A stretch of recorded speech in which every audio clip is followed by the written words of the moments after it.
तो दोस्तों अब बात करते हैं माइनर सब्जेक्ट के अंदर सबसे इंपॉर्टेंट सब्जेक्ट है स्ट्रक्चरल एनालिसिस। क्यों सबसे इंपॉर्टेंट है दोस्तों?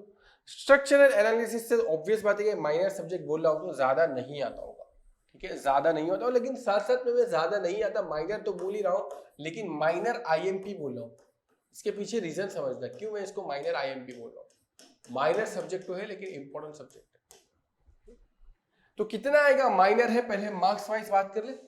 तो माइनर है तो दोस्तों इसके आपको एक या दो क्वेश्चन आपके पेपर के अंदर दिख सकते हैं। एक या दो क्वेश्चन से मतलब ये कि ये आपको 3 to 4 मार्क्स के अंदर दिख सकता है। 3 to 4 मार्क्स जनरली इसके जो क्वेश्चन होंगे वो 2 मार्क्स के अंदर ही दिखेंगे, लेकिन बाई चांस कभी आपको 3 मार्क्स में भी दिख सकता है। ये 3 मार्क्स मैंने इसलिए लिया कि कभी हो सकता है कि आपके पेपर में एक स्ट्रक्चरल एनालिसिस का क्वेश्चन हो, कभी हो सकता है कि आपके पेपर के अंदर 2 स्ट्रक्चरल एनालिसिस के क्वेश्चन, ठीक है, क्योंकि कहीं ना कहीं इसके कुछ क्वेश्चन तो हमने सॉलिड मैकेनिक्स के अंदर जैसे कि डिफ्लेक्शन वाला पोर्शन भी कंप्लीट कवर कर ही लिए। तो एक क्वेश्चन दिखेगा आपको या दो क्वेश्चन पेपर में दिखेंगे, तो माइनर तो हुआ, लेकिन फिर मैं इसको आईएमपी क्यों बोल रहा हूँ? माइनर तो हुआ लेकिन फिर मैं इसको आईएमपी क्यों बोल रहा हूँ? आईएमपी इसलिए बोल रहा हूँ कि दोस्तों जब इसके क्वेश्चन आते, चाहे एक आए चाहे दो आए, तो ये बहुत कम लोगों से सॉल्व हो पाते हैं, बहुत कम लोगों से सॉल्व हो पाते। इसके पीछे रीजन क्या है? इसके पीछे रीजन मैंने आपको सॉलिड मैकेनिक्स के अंदर या स्ट्रेंथ ऑफ मटेरियल के अंदर भी समझाया होगा कि इसके अंदर क्रिएटिविटी बहुत ज्यादा है, क्रिएटिविटी ज्यादा है, लेंथी ज्यादा है, ठीक है, और कोई भी क्वेश्चन फ्रेम किया जा सकता है, कोई भी क्वेश्चन फ्रेम किया जा सकता है। और ऐसा भी नहीं है कि कोई एक पर्टिकुलर फॉर्मूला के ऊपर हो, जैसा कि मैंने आपको वहां पर भी समझाया था स्ट्रेंथ ऑफ मटेरियल, यहाँ पर फॉर्मूला की भी लिमिट नहीं हो सकता है, ऑन द स्पॉट आपको फॉर्मूला डिराइव करना पड़े। तो इस वजह से यहाँ पर क्वेश्चन बहुत कम लोग सॉल्व कर पाते हैं, और जो लोग सॉल्व कर पाते, जो लोग सॉल्व कर पाते उनको क्या मिल जाएगा? एक्स्ट्रा एज मिल जाएगा कि नहीं रैंक के अंदर, है ना भाई? अगर मान लो कि इजी पेपर निकालूंगा तो सब लोग कर लेंगे, कोई एक इजी क्वेश्चन होगा उसके करने की प्रोबेबिलिटी कितनी भाई? 100 में से 95 लोग कर लेंगे। बट अगर कोई टफ क्वेश्चन में निकाल रहा हूं, 100 में से अगर 4 से 5 लोग भी करते तो वो 4 से 5 लोगों को क्या मिल जाएगा? वो 4 से 5 लोगों को एक्स्ट्रा एज मिल जाएगा। क्या मिल जाएगा? वो 4 से 5 लोगों को एक्स्ट्रा एज मिल जाएगा, और यही एक्स्ट्रा एज जिनको मिला है ये फिर बाद में आगे जाकर अगर पूरा पेपर अच्छे से करते हैं तो फिर ये टॉपर में कन्वर्ट हो जाते हैं। सो इसलिए मैं हमेशा से टॉपर को भी सजेस्ट करता हूं कि अगर आपको अच्छे से करना है तो ऐसे जो बहुत कम लोग सॉल्व करने वाले, एवरेज स्टूडेंट तो नहीं करने वाले, टॉपर के अंदर भी बहुत कम लोग जो सॉल्व करने वाले हैं, उनको मैं बोलता हूं कि यार ये वाले क्वेश्चन सॉल्व कर लो, आपको यहां से ही एज मिलेगा। बाकी इजी एंड मीडियम लेवल के तो सब लोग सॉल्व करते हैं, ऐसा समझ लो। टॉप 1000 टॉप 500 वालों के अंदर ज्यादा मार्क्स का डिफरेंस नहीं होता, ज्यादा मार्क्स का डिफरेंस नहीं होता, उनके बीच में भी बहुत कम मार्क्स का डिफरेंस होता है, मे बी 2 to 4 मार्क्स का डिफरेंस होगा, मे बी 2 to 4 मार्क्स का डिफरेंस। तो वो क्रिएट कैसे होता है? वो ऐसे क्वेश्चन की वजह से क्रिएट होता है। अगर आपने ऐसे एक्स्ट्रा एज वाला क्वेश्चन कर लिए तो आपको क्या मिल जाएगा? एक आपको आगे मिल जाएगा, आपको एक बूस्ट मिल जाएगा, आपको एक एज मिल जाएगा compare to the other students. इस वजह से यहाँ पर मैं हमेशा से बोलता हूँ कि स्ट्रक्चरल एनालिसिस माइनर सब्जेक्ट है, हो सकता है एक या दो क्वेश्चन आपको पेपर में 2 मार्क्स के मिले, लेकिन ये मोस्ट इंपॉर्टेंट है आपकी एक्स्ट्रा एज के लिए। कौन से टॉपिक है? Static indeterminacy, analysis of truss, arches, influence and diagram, moment distribution, slope deflection method, method of structural analysis, matrix method. दोस्तों इसको देखते हैं कि सिलेबस में क्या हिसाब से इनका डिस्ट्रीब्यूशन दिया हुआ है। दोस्तों बात करें सिलेबस की तो सबसे पहले तो आपको statically determinate and indeterminate structures by force method, by energy methods and method of superposition. आपको मैंने स्ट्रेंथ ऑफ मटेरियल में बोला था कि स्ट्रक्चर एनालिसिस के चैप्टर नंबर 1 के अंदर हम यही देखने वाले हैं।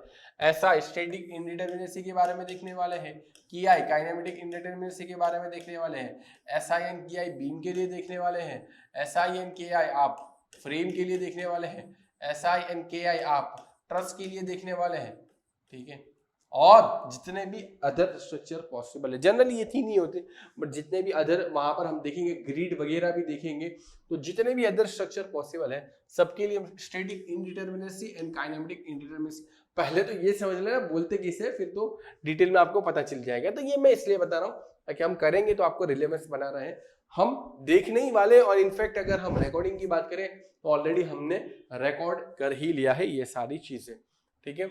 एनर्जी मेथड, कास्टिंग लिनोस, फर्स्ट मेथड, सेकंड मेथड, वो सारी आपको मेथड्स करनी है, सीखनी है, बहुत अच्छे से सीखनी है, ढेर सारे एग्जांपल्स करने हैं ताकि उसके ऊपर मजबूत पकड़ जमा हो जाए। और जब मजबूती आ जाएगी कॉन्सेप्ट के अंदर, क्लियरिटी आ जाएगी, तो नए क्वेश्चन भी कर पाने के आप काबिल बन रहे होंगे, ठीक है। चलो, एनालिसिस ऑफ ट्रस्ट, ट्रस्ट वाला पोर्शन जो है बहुत ही जबरदस्त है। वो जनरली बच्चों को इसलिए टफ लगता है क्योंकि यूनिवर्सिटी के अंदर ट्रस्ट के ऊपर इतना फोकस नहीं किया जाता। यूनिवर्सिटीज के अंदर जितना भी हमारे पास स्ट्रक्चर एनालिसिस वाला जो भी पोर्शन आता है वो जनरली बीम के बारे में आता है, बीम के ऊपर ही बहुत ज्यादा फोकस किया जाता है, ट्रस्ट के ऊपर ज्यादा फोकस नहीं किया जाता। इसलिए पहले तो आपको ट्रस्ट के बारे में बेसिक पता होना चाहिए, और वो बेसिक का हम सेशन लेते ही है हमेशा जब भी हम ट्रस्ट एनालिसिस स्टार्ट करते हैं। बेसिक कितने फोर्स अप्लाई होते हैं, कौन से ट्रस्ट होते हैं, डिटरमिनेट ट्रस्ट कौन सा होता है, ट्रस्ट के लिए kinematic and SI, static indeterminacy क्या होती है, डिटरमिनेट ट्रस्ट क्या होते हैं, इंडिटरमिनेट ट्रस्ट क्या होते हैं, वो सारा हम बेसिक के अंदर देख लेते हैं। उसके बाद ही एनालिसिस की तरफ बढ़ते हैं। आर्चेस का भी एनालिसिस करना है, सिंपल है। Beams and cables and frames, जो भी सारे स्ट्रक्चर है सभी का एनालिसिस करना है। What do you mean by analysis, what do you mean by analysis, तो इसका डिटेल में आंसर तो दोस्तों हम वहीं पर देंगे जब हम इसको सीख रहे होंगे स्ट्रक्चरल एनालिसिस के अंदर ऑफिशियली। बस अभी मैं इतना कहना चाहता हूं कि आपको एनालिसिस का मतलब ये है कि ये जो ट्रस्ट है ये कौन से बेंडिंग मोमेंट की वजह से फेल हो सकते हैं, ये कौन से डिफ्लेक्शन की वजह से फेल हो सकता है, ये कौन से शेयर फोर्स की वजह से फेल हो सकता है, ये कौन से लोडिंग की वजह से फेल हो सकता है। ये सारी बातें आपकी एनालिसिस के अंदर आ जाएंगी, कवर हो जाएंगी। डिस्प्लेसमेंट मेथड, ठीक है, डिस्प्लेसमेंट मेथड वहां पर आप पढ़ोगे, डिस्प्लेसमेंट मेथड भी पढ़ोगे, फोर्स मेथड्स भी पढ़ोगे। तो डिस्प्लेसमेंट मेथड के अंदर आपको फोकस करना है slope deflection method, most important, most IMP slope deflection. देखो यार, कभी भी मैं हमेशा से अपनी क्लासेस में भी बोलता हूँ और अभी यहाँ पर इंट्रोडक्शन में भी बोल देता हूँ आपको, मतलब ये एक तरीके से क्या है, आपका ब्रह्मास्त्र है। जब कभी भी स्टक हो जाए आप स्ट्रक्चर एनालिसिस के अंदर, स्लोप के अंदर या डिफ्लेक्शन के अंदर, आप स्लोप डिफ्लेक्शन इक्वेशन की मदद से आसानी से उसको सॉल्व कर सकते। कोई भी आप क्वेश्चन देखोगे, प्रीवियस ईयर क्वेश्चन हो चाहे कोई नया क्वेश्चन हो, उसको सॉल्व करने के ढेर सारे तरीके हमारे पास मौजूद है। ढेर सारे तरीके इसलिए मौजूद है क्योंकि हमारे पास ढेर सारी मेथड्स है, और वो मेथड्स के अंदर अगर मान लो कि बाय चांस कहीं पर भी आप स्टक हो गए, प्रॉब्लम में आ गए, तो वहां पर बाहर कौन निकालेगा, स्लोप डिफ्लेक्शन मेथड आपको बाहर निकालेगा, ठीक है। Slope deflection method is most IMP end moment distribution method, जिसको हम एमडीएम के नाम से भी जानते हैं, मोमेंट डिस्ट्रीब्यूशन मेथड, जिनको हम एमडीएम के नाम से भी जानते हैं। ये भी काफी बढ़िया चीज है, ठीक है, काफी बढ़िया चीज है। मुझे तो बहुत एंजॉय लगता है एमडीएम के क्वेश्चंस करने में। आप करोगे आपको भी मजा आ जाएगा। इन्फ्लुएंस लाइन डायग्राम दोस्तों ये एक सुपरस्टार है ना, इन्फ्लुएंस लाइन डायग्राम एक सुपरस्टार है।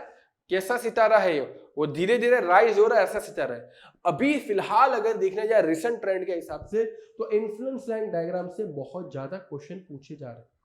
मतलब ऐसा मान लो कि हर एक साल अल्टरनेटिव ईयर आपको इन्फ्लुएंस लाइन डायग्राम से क्वेश्चन देखने को मिलता ही है, चाहे वो 1 मार्क्स का हो चाहे 2 मार्क्स का हो। बट आप देखना, हमने प्रीवियस ईयर क्वेश्चन में तो सारे सॉल्व कर ही दिए, बट मैं आपको पहले से आगाह कर देता हूँ, पहले से बता देता हूं, पहले से इन्फॉर्म कर देता हूं, ठीक है, पहले से कॉन्शियस कर देता हूं कि आपको इन्फ्लुएंस लाइन डायग्राम आए तो उसको शुरुआत से देखना है। अब यहां पर आपको अगेन डिटरमिनेट स्ट्रक्चर भी आएंगे।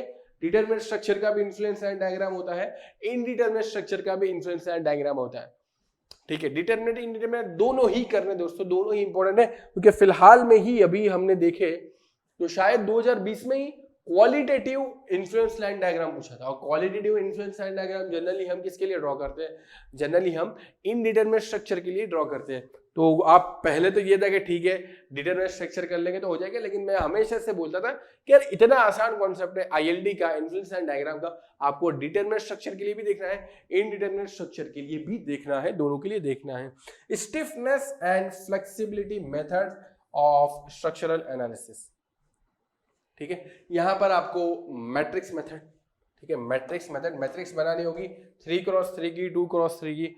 जनरली होता क्या है कि यार ये जो सेगमेंट है मैट्रिक्स मेथड वाला, स्टिफनेस मेथड या आपकी फ्लेक्सिबिलिटी मेथड, ये जनरली बहुत सारे स्टूडेंट अवॉइड करते हैं और इसका इतना ज्यादा यूज भी नहीं होता। क्यों? तो मैं पहले ही बोल चुका है यार, अगर आपको डिफ्लेक्शन निकालना है, अगर आपको स्लोप निकालना है, तो ऑलरेडी ढेर सारे मेथड्स है हमारे पास। फोर्स मेथड के अंदर कितनी सारे मेथड है, आपके पास डिस्प्लेसमेंट मेथड के अंदर कितने सारे मेथड्स है। तो इस वजह से मैट्रिक्स मेथड कहीं ना कहीं नीचे दब जाती है स्टूडेंट के पॉइंट ऑफ व्यू से भी, और एक पूछने वाले यानी कि एग्जाम लेने वाले के पॉइंट ऑफ व्यू से भी नीचे जब। बस इसका मतलब ये नहीं कि अवॉइड करो, मैं हमेशा से बोलता हूं यार जो भी चीज सिलेबस में लिखी है एटलीस्ट कहीं अगर आपको स्किप या अवॉइड करने का मन हो तो इतना तो जान लो कि अगर क्वेश्चन आ जाए तो आप वहां पर कुछ कर पाओ, आपकी पेन चले, रुक नहीं जाए। इतना तो हर टॉपिक के बारे में आपके पास जानकारी होनी चाहिए। सो दोस्तों, this was all about structural analysis. देखते हैं अगले सब्जेक्ट।